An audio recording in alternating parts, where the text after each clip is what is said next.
জগদ্দলে অর্জুন সিং এর বাড়ি লক্ষ্য করে বোমাগুলি, বোমের স্প্লিন্টার পায়ে আহত বিজেপি নেতা।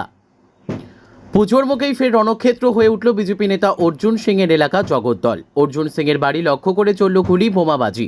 বোমার আঘাতে আহতও হয়েছেন প্রাক্তন সাংসদ, এমনই দাবি তার। তবে তিনি আপাতত বাড়িতেই আছেন। ঘটনাস্থলে গিয়ে পৌঁছেছে বিশাল পুলিশ বাহিনী। অর্জুন সিং এর অভিযোগ, হামলার ঘটনাটি ঘটেছে জগদ্দলের মেঘনা মোড় এলাকায়। পুলিশের সামনেই গুলি বোমাবাজির ঘটনা ঘটে।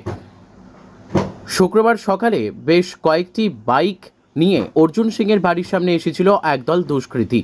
আচমকাই তারা বাড়ি লক্ষ্য করে বোমাবাজি করতে শুরু করে। বেশ কয়েক রাউন্ড গুলিও চালায়। আমি বাড়ির ভেতরে ছিলাম। বোমাগুলির আওয়াজ শুনে বাড়ির বাইরে বেরিয়ে আসি। সেই সময়ই বোমার স্প্লিন্টার ছিটকে এসে লাগে পায়ে।